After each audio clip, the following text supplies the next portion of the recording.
We are thrilled to have you here and thrilled to have you join us for this talk by the amazing Bethany Collins. So just to introduce myself, my name is Miranda Lash. I'm the chief curator here at MCA Denver. I'm introducing this show on behalf of my colleague Leilani Lynch, who is an outstanding curator, currently on parental leave, so a wonderful reason to not be here tonight. But I want to salute her work as part of tonight's process. I'm going to read Bethany's bio and turn the reins over to her. I think that Bethany, as I shared, we've had a few events this week, and I shared with Bethany, I've admired her work since 2018. And as a lover of history and as a lover of literature, I do look to Bethany's voice as an important one for welcoming us into understanding the history of the United States. It feels deeply significant to be thinking about Bethany's practice on the eve of our nation's milestone anniversary, on the eve of Colorado's milestone university. We were even talking about how Colorado had a primary today. So just thinking about how stories embedded within literature and music tell us so much and can be such powerful educational tools. So Bethany was born in Montgomery, Alabama, and lives and works in Chicago, Illinois. She is a multidisciplinary artist whose conceptual practice examines the relationship between race and language. Centering language, its biases, contradictions, and ability to simultaneously forge connections and foster violence through her works illuminate America's past and offer insight into the development of racial and national identities. Drawing on a wider variety of documents ranging from 19th century musical scores, there's some just around the corner, to US Department of Justice reports, she erases, obscures, excerpts, and rewrites portions of text to bring us to the fore issues revolving around race, power, and histories of violence. Her work has been the subject of numerous solo exhibitions, including At Sea at the Seattle Art Museum in 2024, Accord at the Jewel Collins Smith Museum of Fine Art at Auburn University, America, a Hymnal at the Peabody Essex Museum in Salem, and My Destiny is in Your Hands at the Montgomery Museum of Fine Arts, among others. I had the distinct pleasure of working with Bethany on the Prospect 6 New Orleans Triennial, The Future is Present, The Harbinger is Home. And through that process, we presented Civil Dusk, an incredible performance piece by Bethany. I am mentioning that because she is debuting a new performance piece tomorrow night at the Holiday Theater, 7 o'clock. Her performance work is extraordinary. So if you have the time, please come join us at the Holiday tomorrow. And without further ado, please join me in welcoming Bethany Collins.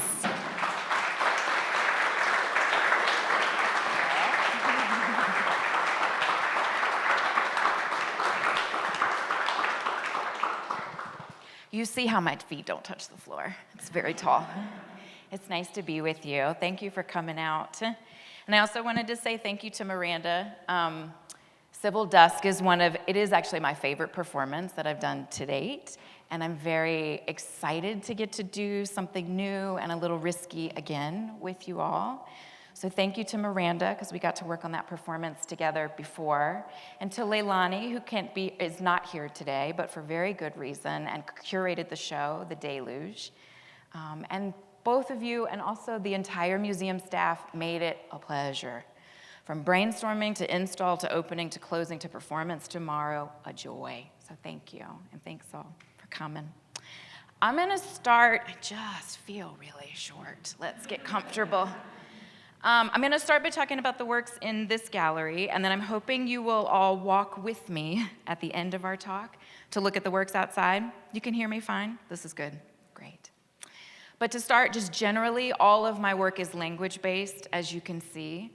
It is the subject and primary material of everything I do. It has been for quite some time. It's like over a decade now. It is also, I have found, language is a kind of prism through which to interrogate any other topic. And my general areas of interest, Civil War memory, The contradictory nature of language itself, I am fascinated. You can see it in these comparative translations. American history at large, the nuanced development of racial and national identity, questions of belonging, who does and does not belong across time. I'm fascinated. And language has become a kind of a way to get inside all of those questions. But that nuance, that kind of contradictory nature of language is also why I keep coming back to it, for its capacity to offer us connection and resolve and solutions, that if it is this kind of ideal, this is as idealistic as I will get this evening, that if I could find just the right words, there is nothing that we could not understand about each other. I think that's true.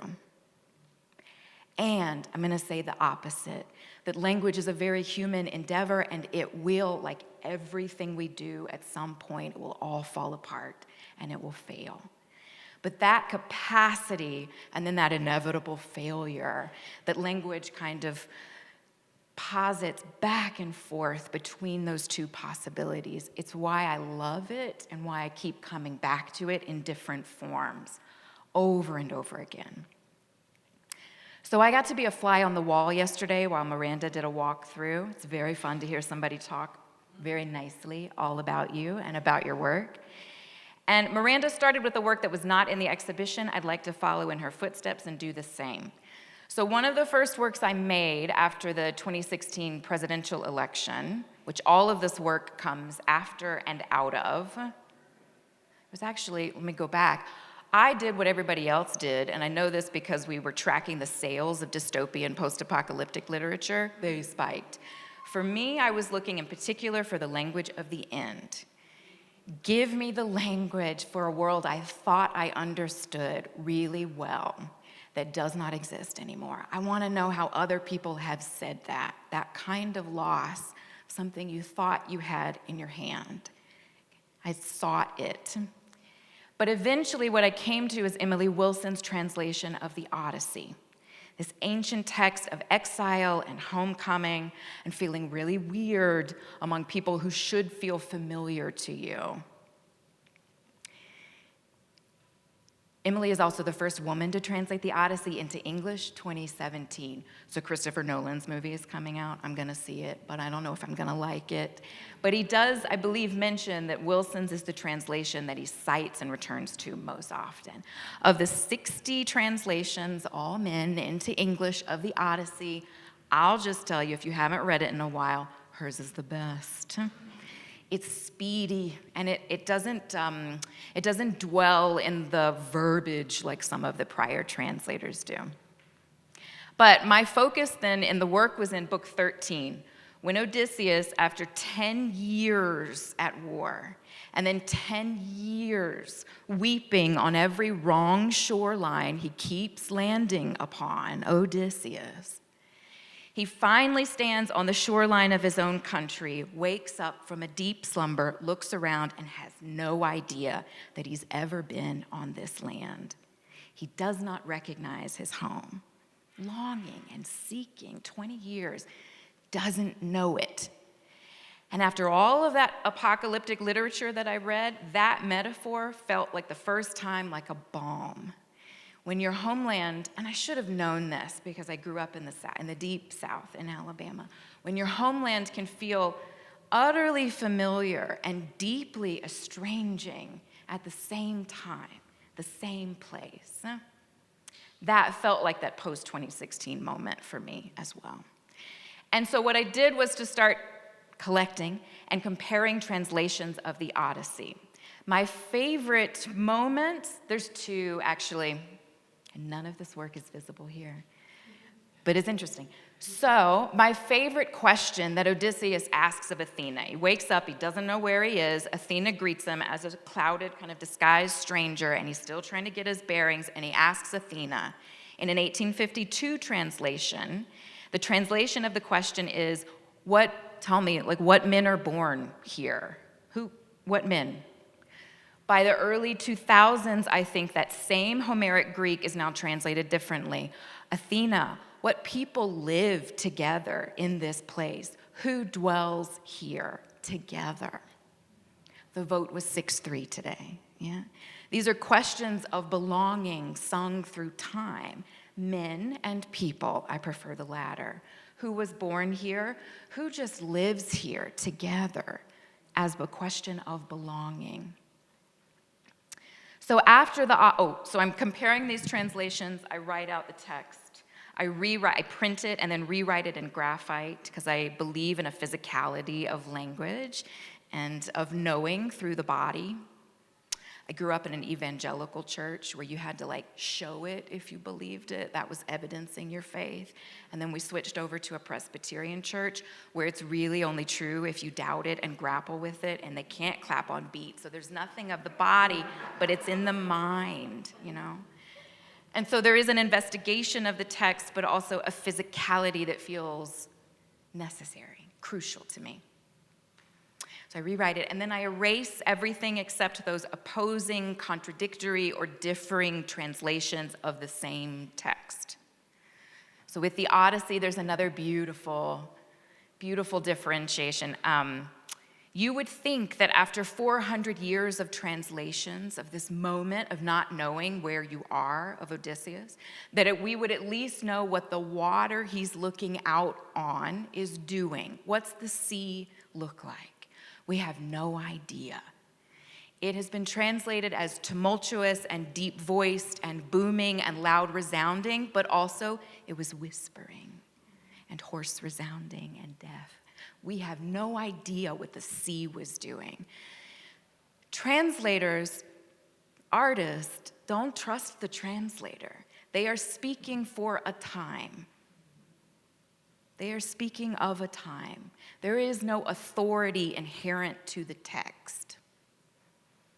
Okay, so after the Odyssey came the Aeneid. And if the Odysseus wins the war and still can't find his way back home, Aeneas has nothing to return to. And so my translations were printed in that series on deep blue midnight paper, black ink. They are intentionally hard to see. I want you to be lost in the word, just like Aeneas and his people, without a homeland to return to. A people adrift. A people adrift. And then lastly, Antigone. I have a sense this is the last of the classics that I'll do. Antigone is a text written, 400 BC? The story is written in the aftermath of civil war, a family and a people, a land torn apart, fighting against themselves. The war has ended, and what happens next is the heart of the text to me. It is people trying to repair, people trying to come back to reunion. They are trying to find out. They are asking the question, where do we go from here? And most of it is an argument.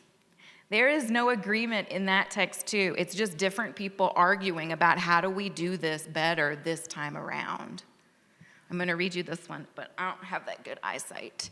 So Antigone, the translations here, Antigone is also dissenting, right? It's arguing about reunion and repair and how do we come back together, but it is also famously about Antigone's persistent dissent. She does not give up, for better or worse. This is an argument, actually, between Antigone and her sister, Ismene, and I think this is mostly Ismene talking. I told you and told you and told you not to. Not at least without every kind of caution that I could voice. Not without the warning that I gave you. Not with my thoughts unspoken. I did not leave these words of mine unsaid. Protest. It is also interesting to me that Antigone's dissent in the text is often metaphorized as a storm at sea. So the water here in these three texts, and also literally in the Deluge, plays a crucial character role.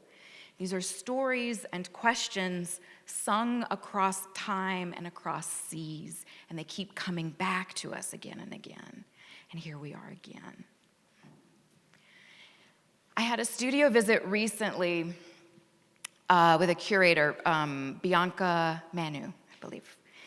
And this is as woo-woo as I'm going to get for the whole talk. But she said something that was helpful to me Because I'm dwelling quite often in the past, looking for the echoes so that we can see this moment more clearly.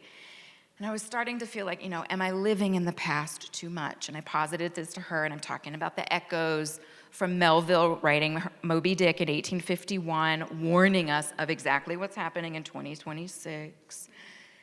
And Antigone trying to figure out a way back, and Stephen Foster's Beautiful Dreamer, and Judgment, and it all falling apart. All of these echoes throughout time.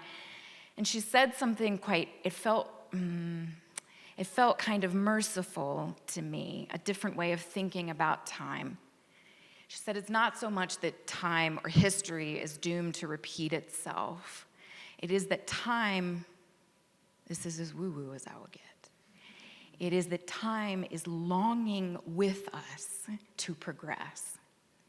That it turns its back on itself, it turns itself over and over again, hoping and longing with us that we will choose a different end this time. It is not doomed. That is as hopeful as I think I can get. And I saw my friend Chris look up in the air like, I'm not sure that I can vibe with that, but we're going to be optimistic. Where do I want to go from here? So I think, hoping that we choose a different end. So let's start with the warning then, that's in the middle of the show. This is a text, it's Moby Dick. It's literally Moby Dick.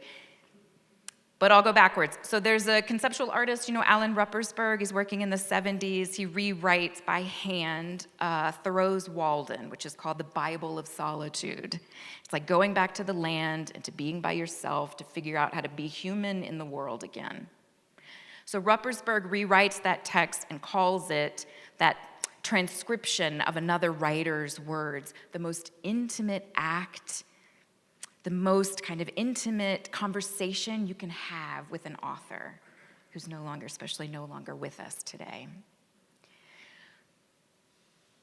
Bible of Solitude, Thoreau's Walden. There is another an American historian, Nathaniel Philbrick, who calls Moby Dick America's Bible, the text we return to in times of crisis, trying to find kind of metaphor for every imminent cataclysm on our horizon. Come on in, you're totally fine.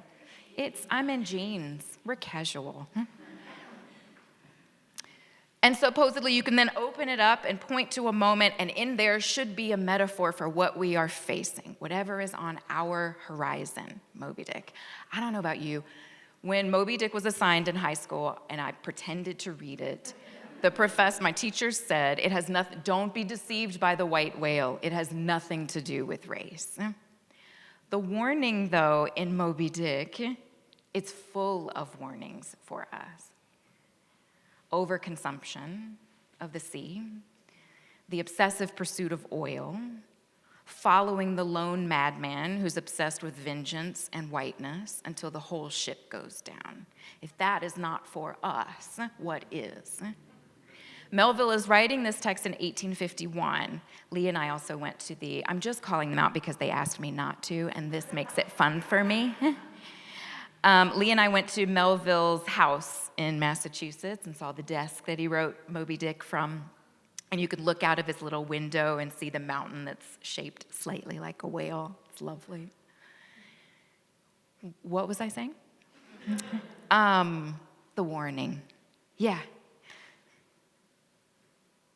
What was I saying? And the lone madman who's obsessed with whiteness and vengeance, that's for us. That's what I was going to say. Oh, also, Melville's father-in-law he's some kind of Supreme Court justice, but maybe it's like a state kind of appellate court, I can't remember. But he is responsible for upholding the Fugitive Slave Act. So on this tour, the tour guide also told us, no, Melville, he didn't really have any opinions about the Civil War. None at all. He's writing with Civil War on the horizon as the Fugitive Slave Act is upheld. All the other states are now implicated in the acts of the South. Civil war becomes increasingly likely on the horizon, and he's desperately trying to warn everybody around him, and somehow he's now desperately trying to warn us too. So I rewrote America's Bible, volumes 1 and 2. So the British edition of Moby Dick was published slightly before the American version. And they, copyright overseas, they broke it up into 3 different volumes. So 1 and 2 are visible here. And they also took out the epilogue, so what it's called, the epilogue at the back that everybody loves, from the text without ever asking Melville at all. But 1 and 2 are transcribed here. 3 exists. But I like the idea of the beginning and the middle and not having the ending, because I'm hoping that we're heading towards, again, a different ending, a different end. I also transcribed this text in iron gall ink. This used to be really popular. Historic documents were written in iron gall. We thought it would last forever. It was lauded for its outstanding permanence.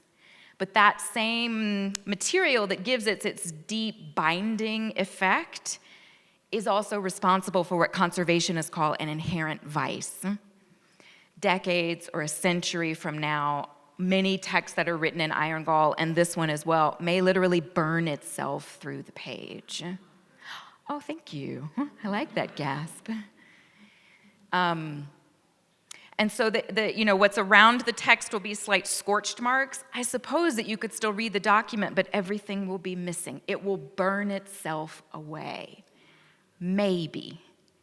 There are many documents written in iron gall that, because of the particular chemical makeup of that particular batch, they survive. Because of conservationist efforts, they survive, and some don't. This then is also, if I'm thinking often about, these stories of trying to find the echoes that can help us in this moment, this is my message in a bottle to the future.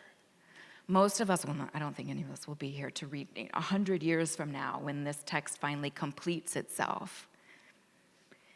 Maybe it will go on. And that feels quite optimistic to me, to say maybe it will last. That story, that text, this American Bible, the warning may continue. And maybe not. But it is for the future and not for us. It's as close as I can get to a kind of hopeful gesture. One more work, and then I'm hoping you'll travel with me. We can take a little walk-see. The work that you actually entered the space is also, the sea is at the heart of it. So when you came down the stairs, this is a piece that I worked on for Prospect, actually, at Tulane University for the Newcomb Museum. Though it sounds like crashing waves, a storm at sea, waves kind of bubbling over your head, sometimes a little like the cosmos, but mostly like a turbulent ocean. It is actually an abolitionist version of the Star-Spangled Banner, slowed 100 times. You're a wonderful crowd. Thank you so much. So I'm working with these songs, and we'll see when we walk into the other gallery as well. They're called contrafacta. These are songs that retain the same melody, but their lyrics are rewritten over time. So Weird Al Yankovic does this today, but it used to be a much more, and he's wonderful, but a much more elegant, kind of commonplace early American practice. And the idea was, well, if printing is expensive, then I don't have to print new sheet music for you. We all know the same song. Here's the new lyrics. And also, it's a kind of assumption of belonging that we all know the same song, right? Everybody, we're on the same page. And so My Country 'Tis of Thee, the Star-Spangled Banner, what's the other one? The Battle Hymn of the Republic is probably the most famous contrafacta. Rewritten for native sovereignty, revolution, temperance, and prohibition. There's a lot of temperance versions of all of those. A lot, and they're not the best ones. It's basically, they just say drink more water over and over again. That's all they say. The Confederacy has their versions of all of those songs, including our national anthem. So do abolitionists. So do the secessionists. So does the Union. For the work, the first time I worked with contrafacta, I researched 100 different versions of all of those songs and bound them together into one hymnal, and then burned, like this, we'll do eventually, maybe, burned the musical notation away so that all that is, it's like a song that you cannot sing. If it's supposed to make you feel like you belong together in this place, it's gone. And all that's left is 100 dissenting versions, opposing versions of what it means to be American and belong together in this place. I think they abide one another in the same spine. They are now part of one body. And it is not a peaceful abiding, but they live there together in one book, hymnal. I also think the threads of that are in this too, because there are some that live in museums, and they will be, when you burn the musical notation away, you can do about 10 pages at a time before the book will catch on fire. You know how I know this. But they're tiny little sheet music marks. And it's the sheet music that I used for the first one, My Country 'Tis of Thee, was a shape note. Shape note singers are mostly popular in the American South today, yeah. They get together and do these endurance day-long singings. Endurance then is part of the performance for tomorrow as well. There's not a lot of shape note singers, so when they get together, they tend to sing all day. They usually sit in a hollow square, and so you sit with your kind of tonal range. There's no instrumentation. Everybody gets to take a turn. If you hate the song that has been selected, you try not to make a face, because it's a very egalitarian form of singing together. Relatively secular. Why was I telling you that? Oh, and the musical notes are shaped, so it's thought to be it was supposed to be an easier way to learn music. It's not. For as many musical works that I have made, it makes still no sense to me, but that was the idea. And so the first hymnal is bound like a shape note hymnal. It's horizontal versus vertical. The musical notes, the little triangles and circles and squares, are burned away. And so the absence of them makes the pages start to cling together. When you try to sing through the hymnal, it becomes messier and messier. So there will be, I hope, some of these hymnals 25, 50 years from now that are just as I made them. They last.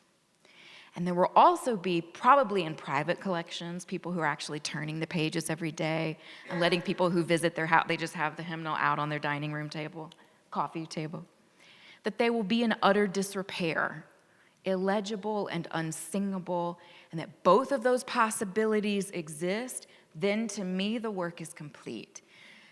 Because that we keep it all and it all works out is possible. And that it all falls apart is also possible. And in that kind of, it's what Rebecca Solnit calls the spaciousness of uncertainty, that's our room to choose a different way. But both possibilities. And so for Or the Whale too.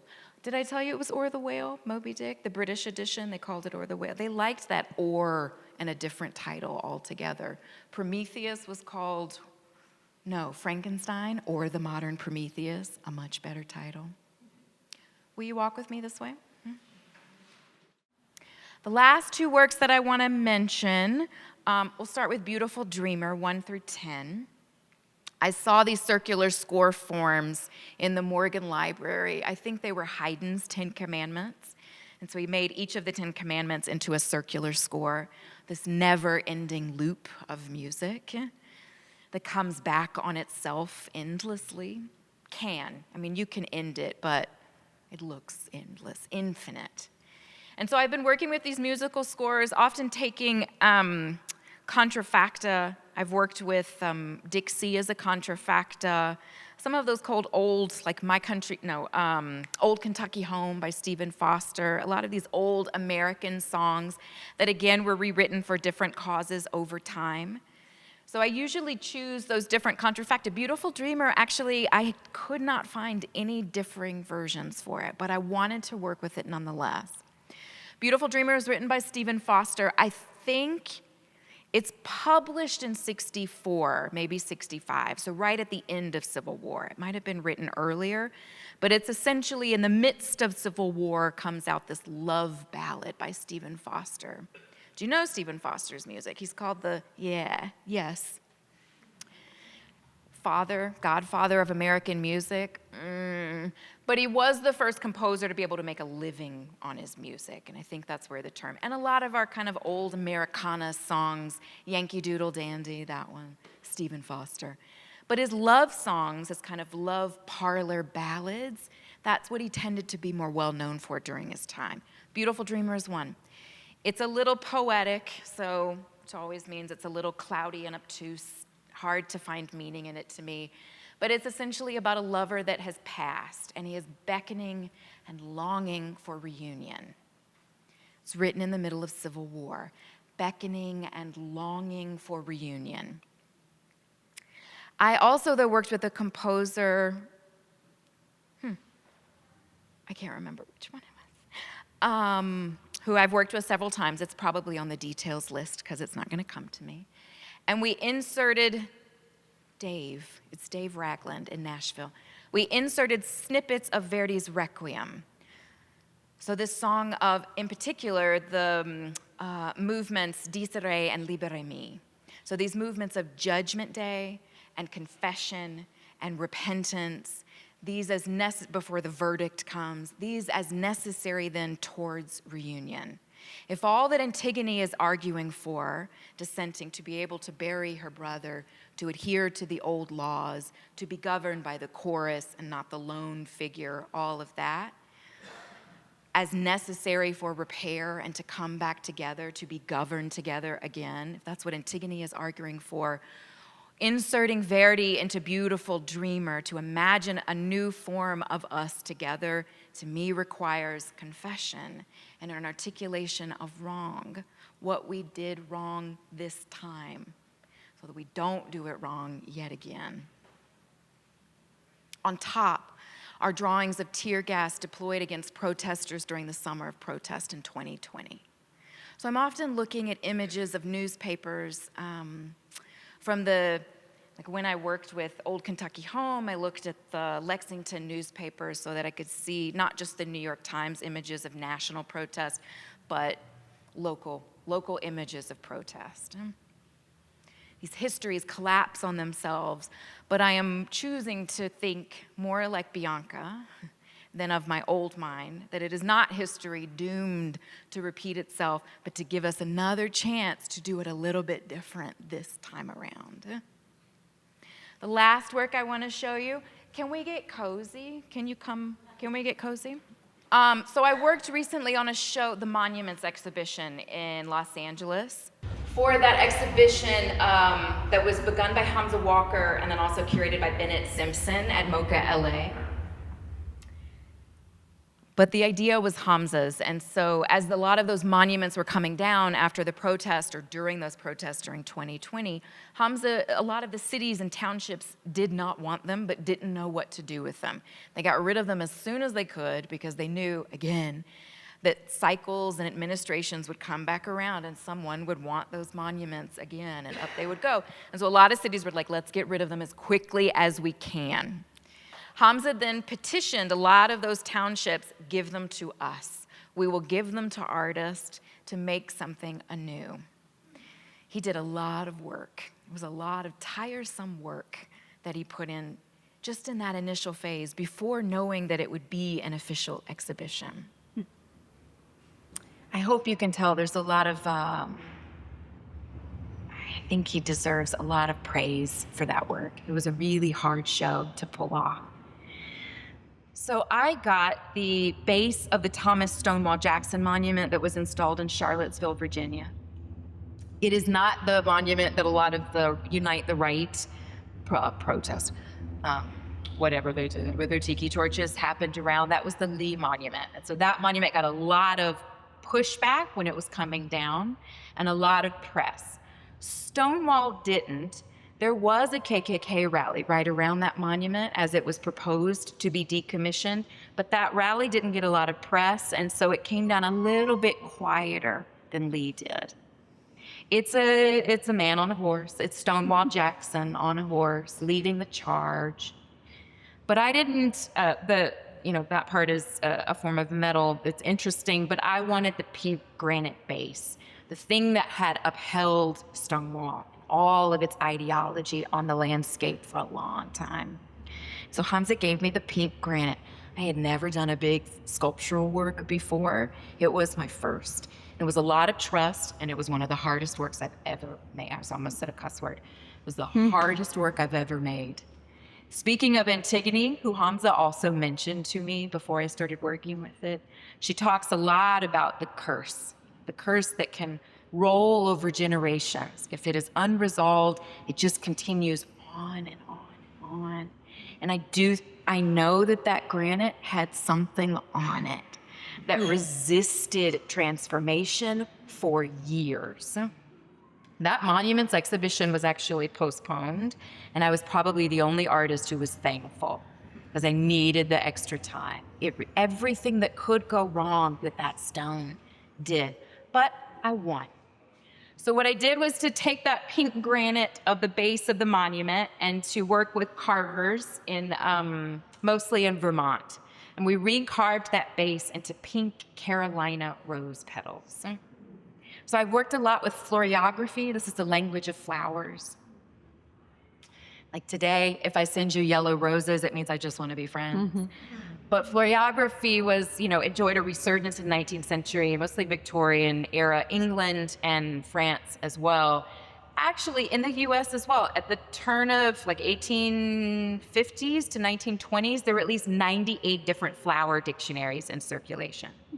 And the idea was I can send you a bouquet, a talking bouquet, and it makes it, if you then have your flower dictionary, you can go into the privacy of your own home. I don't have to tell you this deep, difficult message. You can translate it in your own time. So it makes the sharing of a covert or difficult message easier to speak aloud. The Carolina rose petal translates simply to love is dangerous. To love a place that doesn't always love you back is a dangerous endeavor. It is also, though, I'm changing in that work who we honor. From Stonewall to the formerly enslaved people in Charleston, South Carolina, who started what we now know as Memorial Day as Decoration Day. It starts where the war had begun. We've intentionally forgotten, I'm going to say we, but that's generous. United Daughters of the Confederacy played a role in that forgotten link between Memorial Day and Decoration Day. But it's one of the first, it is the first day of marking of mourning, the end of war, all that we had lost, and also a celebration, kind of relief.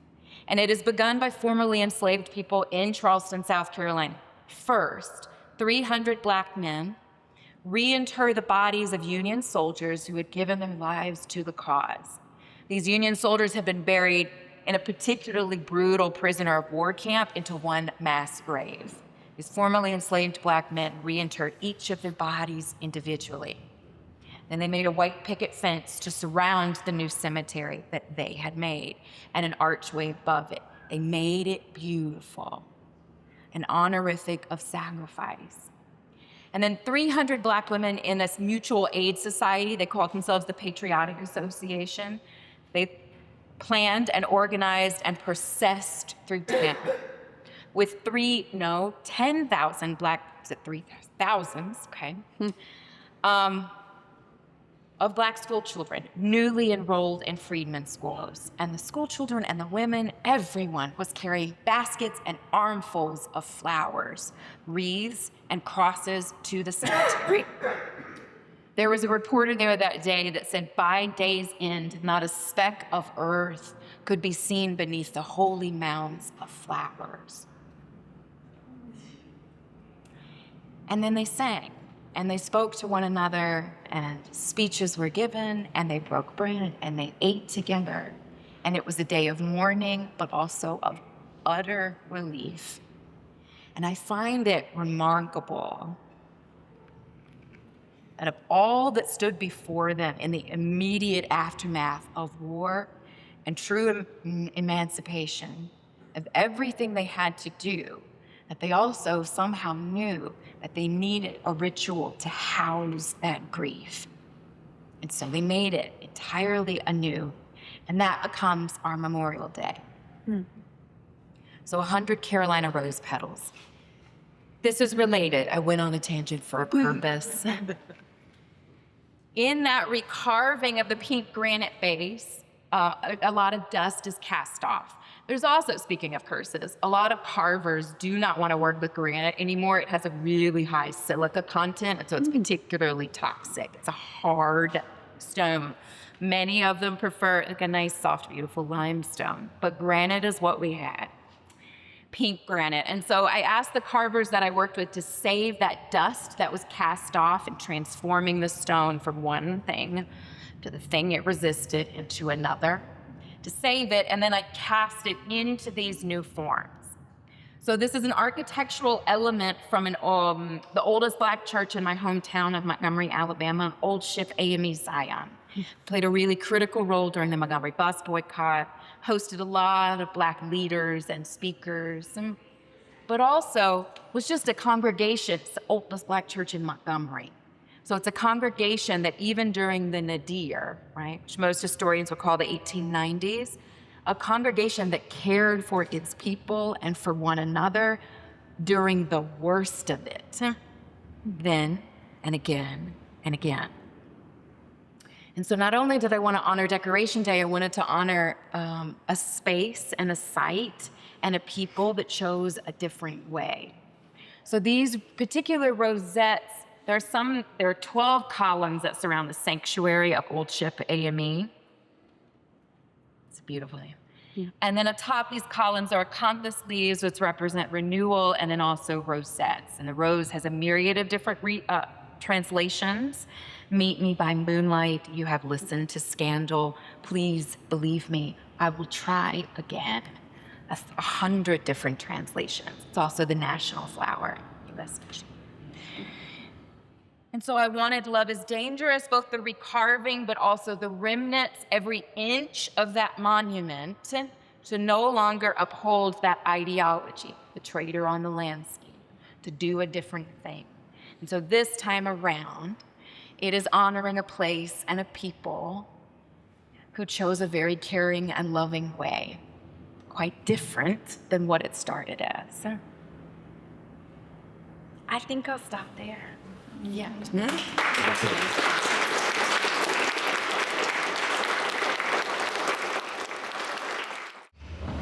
I understand you correctly that piece is crafted out of dust? Yes. So it's the dust and the stone, and then also with cotton pulp, with a new pulp. And I worked with a wood carver, photos of those rosettes that surround the upper sanctuary to recarve those with the correct dimensions, and then made a mold of that and cast into that mold cotton pulp and granite from the monument. Can I follow? Yeah. What happened to the rest of the statue? The Lee statue was what Carol Walker worked with to create that really beautifully monstrous sculpture for the monuments exhibition. I don't actually know what happened. Oh, unless it was melted down. There were some of the monuments were taken, given to a nonprofit. Is it in South Carolina or North Carolina that actually melted it down into these blocks of the metal itself? For such a giant monument, it was I think they were this one was a pretty dirty metal. And so once they sieved all of the impurities out of it, it's a stack of gold. They're not gold, but they look like metal bars that are maybe just this high. Such a small thing. And I think that nonprofit, don't quote me, but I think they have plans to gift those to artists to remake new. So nothing gets to be what it was. Yes, pleasure. Can I answer anything else for you?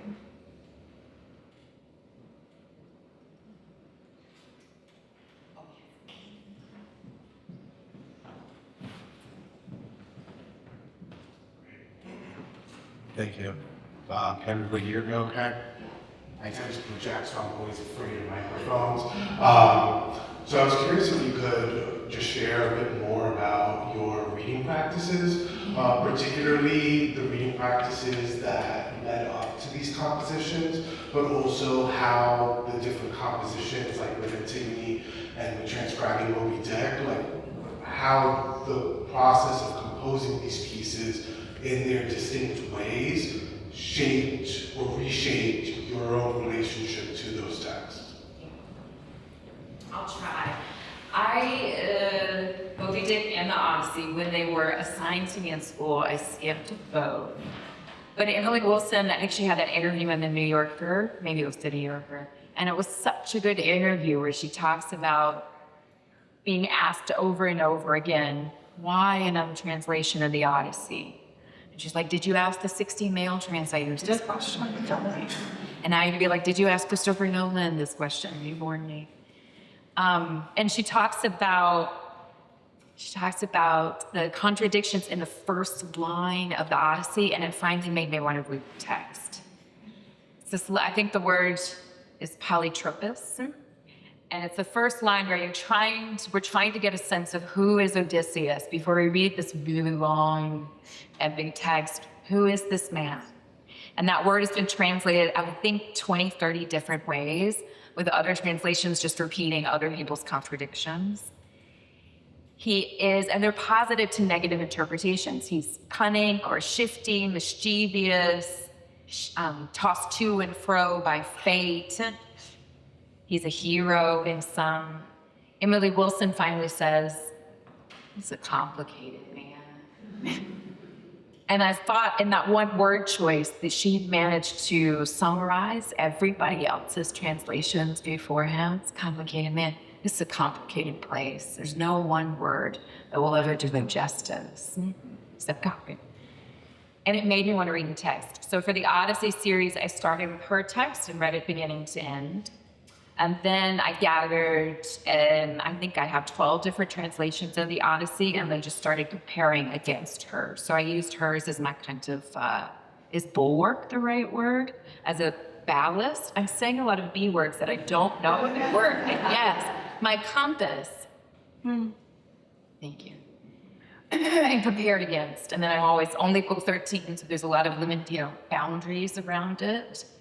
And looking for those moments that seem to evoke, where am I and do I belong here? And if I don't belong here, who does belong here? I don't know where I am.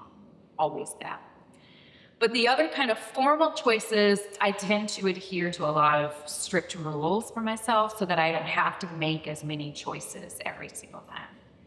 So the rule is I'll erase everything except those opposing kind of translations and page numbers and the title marker, whatever is at the top of the page. Every once in a while, a footnote gets to stay, but I make that an arbitrary choice every time I go to it. Does that answer your question about form and its relationship to reading? Yes, and if you could maybe also speak to the transcription. Yeah. Ruppersberg, I read an interview that he did, and he said that he chose the most banal paper he could find because it wasn't about making a beautiful thing for him. It was about being in conversation with the author. That you could not be in conversation, that true intimacy. It took him 3 months to rewrite that text. It took me 4 to rewrite this one. And every morning, it's the first thing I did. I made coffee. So I usually wake up before 5 o'clock when I can't help it. And I would start writing about 10 pages at a time. But I was interested in beauty. I am interested in beauty. I think it's a lure. Before the sucker punch, let me draw you in. It's a tactic, and it's also about desire, kind of longing that beauty makes possible. And so there are a lot of different iron molds these days. You can find different colors. I chose that particular deep blue ink I bought it from a historic ink maker in Italy. And I wanted that midnight blue. And then the paper is onion skins for its translucency. There's not a lot of historic reason for me for the onion skin. A lot of mail used to be sent on onion skin. It's really cheap, it's flimsy, and so it was cheaper to send in the mail.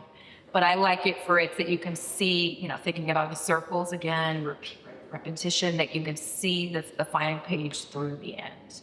You're constantly seeing past and present and future across one timeline. And then the last thing I'll say, 2 things.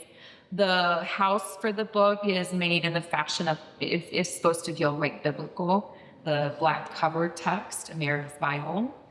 And then the texts are always stacked with the end on top and the beginning on the bottom. So you have to go backwards in your reading of the text.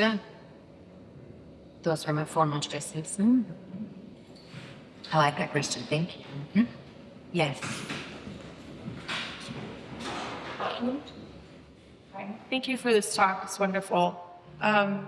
So I've studied languages, I studied German, and I'm reading a new translation of Kafka's The Trial that just came out. They just took the manuscript and translated it again out of the original German.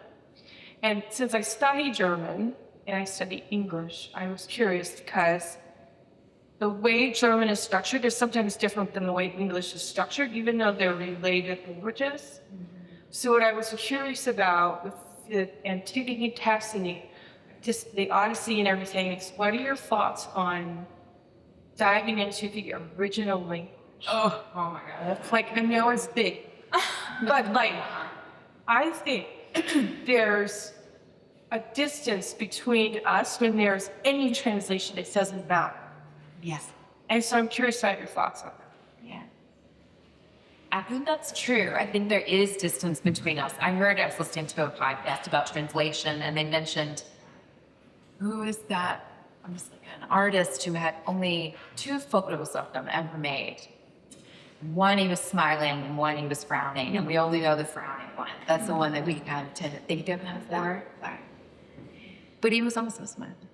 And I think they were trying to make the point, like, we never, unless you can get in the mind of the artist or the author, you're never back to that kind of pristine origin. Especially in translation, it is always somebody's version of the events. What can I tell you? I don't.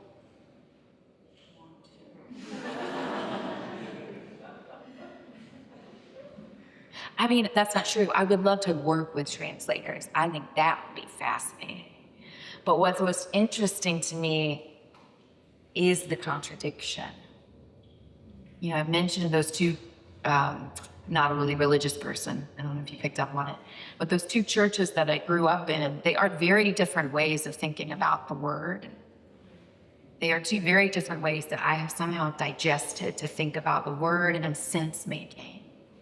That you make it physical, that you have to do it yourself in a way, and then you like show all of that labor and necessity.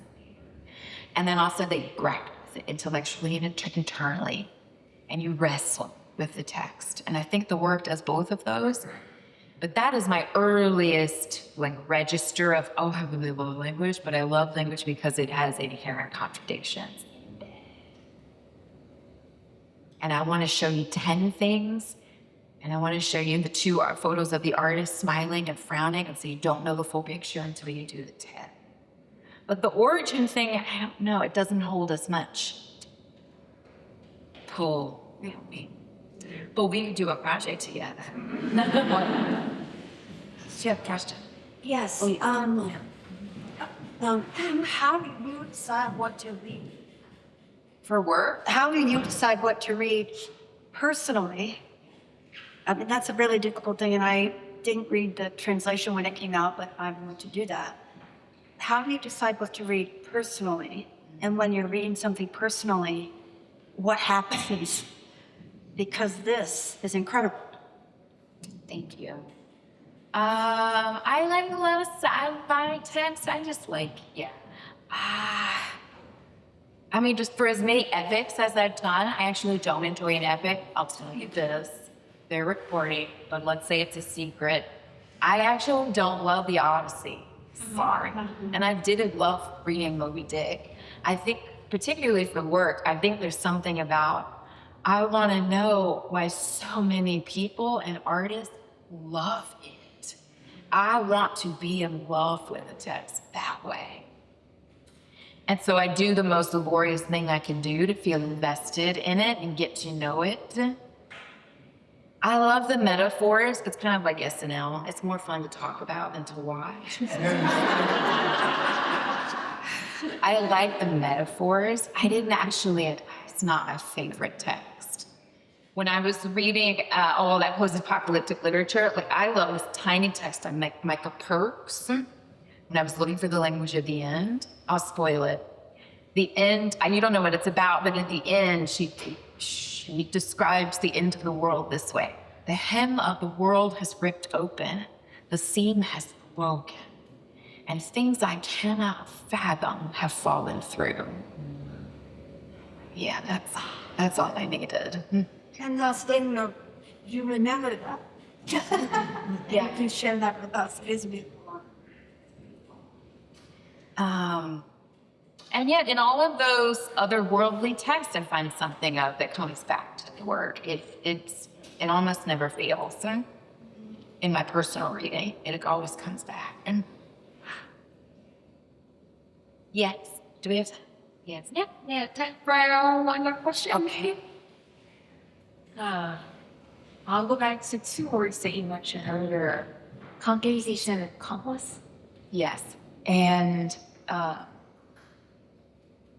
you mentioned you want to show, and thank you for talking away, like over and over throughout the talk itself too. You give us something and then it tracks. Circles back just enough so that it opens up a possibility. In your work, there's a lot of, showing enough that it is possible, but removing enough that is also impossible. And a lot of these kinds of dialing back and forth, I imagine what happened in your process. How much do I reveal? How much do I need to hold? How much do I destroy? How much do I produce?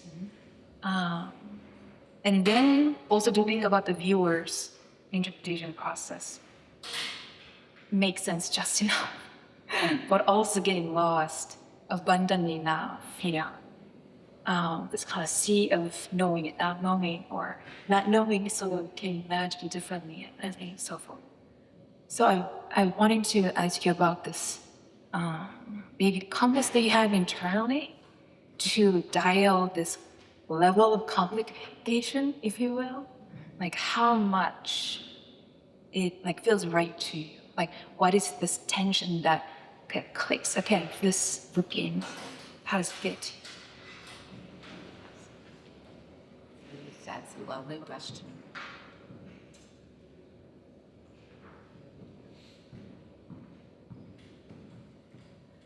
I don't read a lot of poetry because I find it confusing. As much as I love language, I love it for all of those reasons, and I hate writing. And so I'm often looking for other people's text. Who says that? Maggie Nelson, she calls it leaning on the language of others to make sense of the world. I think all of these things, it's not my writing. So I need someone other's attempt at sense making first. An attempt. And then I don't know how to describe the choices other than it is my own form of poetry. I had someone ask me in a talk if I felt like a translator, and I don't want the responsibility. And it's also, there's other translators like, it's such an egotistical endeavor to be like, no, there's 60, but there's one more way to say this thing. If I'm not a translator, I think of it as I don't know how to describe what it is, other than it is my own poetic intent to find the thing. I also studied, I'm gonna go roundabout here, I also studied photojournalism in school before I came to art, visual art. And that is about answering questions, there are answers in the world and they can be found. And then in the work, I didn't enjoy that job. I worked for several small newspapers and this is not for I want to go back to the solitude of my studio. And I don't want to be responsible for having the answers. But I do labor as much in the work, that physical labor, I labor as much in the choices. And then I just know where the question should be and what should be left. I have a sense that that's not a satisfying answer in the same way that poetry is so dissatisfying. Because I do want a meaning, and it resists. Is that good? Okay. Okay, we'll do, yeah. One more over here, and then we'll do our last question over here. Hello, thank you. Love to see another Alabama out here. Another what? Alabama. Hi. And I was kind of curious, you touched on it, but all these works that you chose, the Contacta, the Monument Gravel, the Greek mythos, and the white whale tail. Why do you think the world is obsessed with these works? And what do you think that says about us and maybe where we're headed in the future?